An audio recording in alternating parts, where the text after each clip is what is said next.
mendengar daripada banyak berbicara. Banyak orang itu tidak bisa menjadi pemimpin yang baik kalau orang itu terlalu banyak berbicara. Dorong orang lain untuk berbicara tentang diri mereka. Nah, prinsip yang kelima adalah bicarakan minat-minat orang lain, apa yang orang inginkan. Dan yang keenam itu adalah buat orang lain merasa penting dan lakukan itu dengan rasa yang tulus. Jadi prinsipnya bagaimana bisa membuat orang lain menyukai Anda, yaitu bagaimana pastikan teman-teman mengenal 6 prinsip ini. Dan yang di bagian bab terakhir dalam buku ini dipaparkan tentang bagaimana memikat orang lain untuk mengikuti cara berpikir Anda, bagaimana bisa mempengaruhi orang lain untuk menjadi pengikut Anda. Di sini secara prinsip ada 12 prinsip. Prinsip yang pertama yaitu satu-satunya cara memperoleh manfaat paling banyak perdebatan adalah menghindari perdebatan itu sendiri.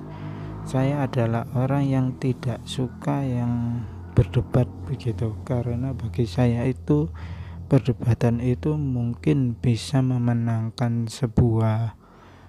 bisalah mencari sebuah menang dan kalah, tapi akhirnya teman-teman lebih baik banyak satu musuh. Teman-teman mungkin bisa memenangkan perdebatan tadi, tapi teman-teman tidak akan berteman dengan dia lagi. Mungkin teman-teman bisa saja keras dengan prinsip Anda, tapi Anda tidak akan memiliki dia sebagai seorang teman. Bagi saya, kehilangan satu musuh itu kebanyakan. Bagi saya lebih bagus bertambah satu orang teman daripada bertambah satu orang musuh, maksud saya. Dan berdebat adalah cara yang pasti untuk menambahkan sebuah permusuhan biasanya. Prinsip yang kedua adalah perlihatkan respect kepada orang lain, jangan pernah kepada Anda salah. Seandainya hari ini berbicara dengan seorang, Anda mengatakan Anda keliru, Anda salah, dengan menunjuk tangan dia, menunjuk ke dia, itu adalah salah satu yang pasti adalah menambah musuh. Tetapi coba teman-teman respect, dengarkan dia, senyumkan, dan kalau perlu catat apa yang dia bicarakan. Orang akan merasa sangat dihargai, ya kan? Apabila teman-teman bisa hari ini memperoleh prinsip seperti itu, saya yakin sekali teman-teman bisa menjadi seseorang yang jauh lebih luar biasa, di mana teman-teman hari ini bisa mengerti bagaimana cara menghormati orang lain, dan saya percaya dia sangat senang dihargai. Yang ketiga adalah kalau Anda salah, akuilah dan cepatlah simpati, karena banyak manusia jarang sekali mau meminta maaf. Dan apabila teman-teman hari ini keliru, cepatlah minta maaf, karena saya percaya dengan teman-teman minta maaf itu akan membuat rasa orang lain itu terbuka dengan pendapat teman-teman. Yang keempat adalah mulailah dengan cara yang ramai. Jadi sekali lagi, mulailah, tidak ada salahnya mengucapkan kata salam. Yang berikutnya adalah usahakan orang lain mengucapkan kata iya dengan segera.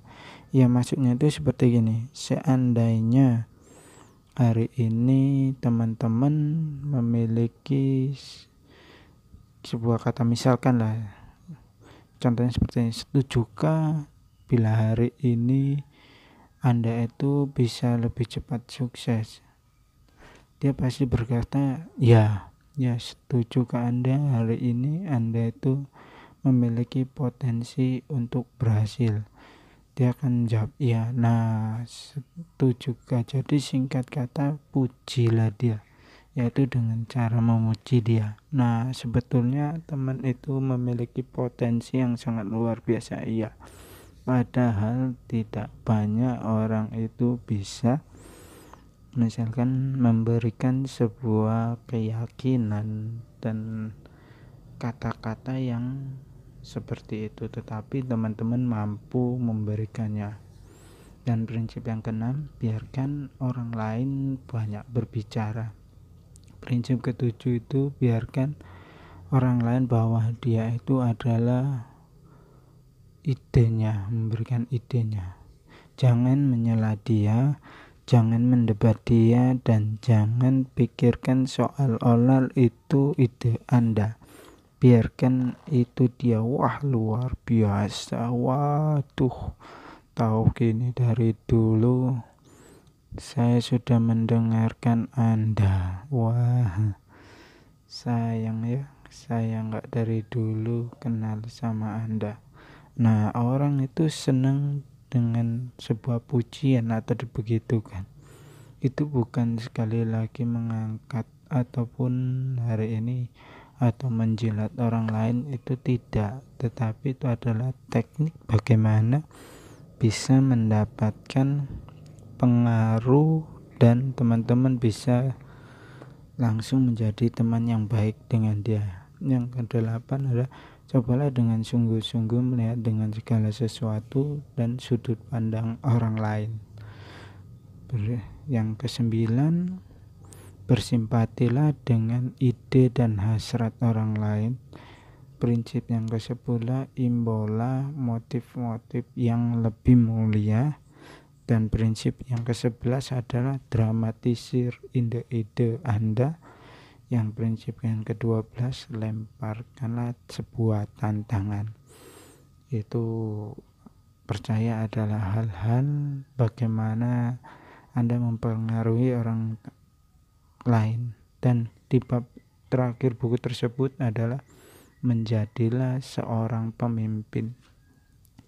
Nah, pemimpin ada 9 prinsip. Yang pertama adalah mulailah dengan pujian dan penghargaan yang jujur, karena penghargaan yang jujur itu adalah dari hati, bukan dari gigi. Itu adalah perkataan Del Carnegie. Yang kedua adalah beritahukan kesalahan orang lain secara tidak langsung, tapi tetap himbau langsung dengan contoh kata-kata.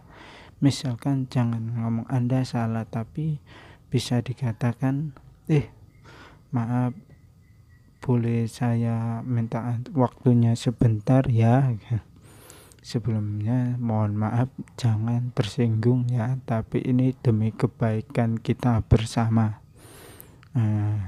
Seandainya kalau tadi cara bicaranya seperti ini, saya percaya orang-orang akan menerima pendapat Anda. Sebetulnya pendapat Anda itu bagus, luar biasa kok, tapi Anda itu bisa menyampaikannya dengan cara yang berbeda. Nah, kalau manusia diberi kritikan yang seperti ini atau masukan seperti ini, saya percaya manusia itu bisa lebih menjadi manusia yang lebih baik. Dan yang prinsip yang selanjutnya, bicara kesalahan Anda dulu sebelum mengkritik orang lain. Yang ketiga itu tadi ya, sebetulnya gini ya, contoh misalnya saya ini keliru. Saya ambil misalkan contoh seperti ini.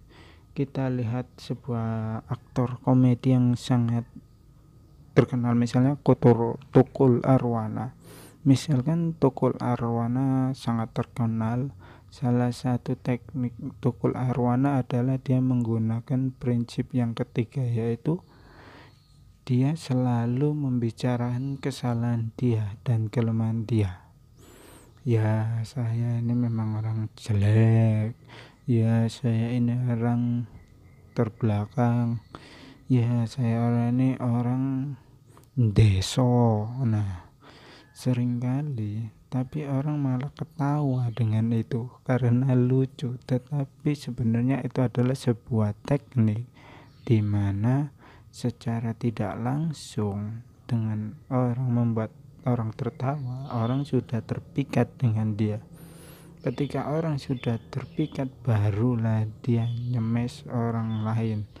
Nah, itulah sebetulnya salah satu cara yang terbaik adalah jangan melontarkan kesalahan kepada orang lain. Satu jari mengontarkan kesalahan pada orang lain, 4 jari sedang menyalahkan diri sendiri. Nah, jadi sebaiknya sebelum menunjuk orang lain, 4 jari menunjuk diri sendiri. Jadi jangan pernah menyalahkan orang lain. Yang keempat, ajukan pertanyaan sebagai ganti memberi perintah langsung. Yang kelima, biarkan orang menyelamatkan muka. Yang keenam, pujilah sekecil apapun tetap setiap peningkatan dipuji. Yang ketujuh, beri orang lain reputasi yang baik agar mereka penuhi. Yang kedelapan, gunakan dorongan. Yang prinsip yang terakhir ada 9, buat orang lain merasa senang yang Anda sarankan. Nah, 9 prinsip tersebut ini mengakhiri bagaimana teman-teman didorong menjadi seorang pemimpin. Semoga ringkasan dari buku ini bisa menambah pengalaman teman-teman untuk membaca buku. Buku ini bisa didapat di toko buku terdekat dan saya percaya itu bisa menambah wawasan teman-teman. Baik teman-teman, sehat selalu. Dadah, bye-bye semuanya.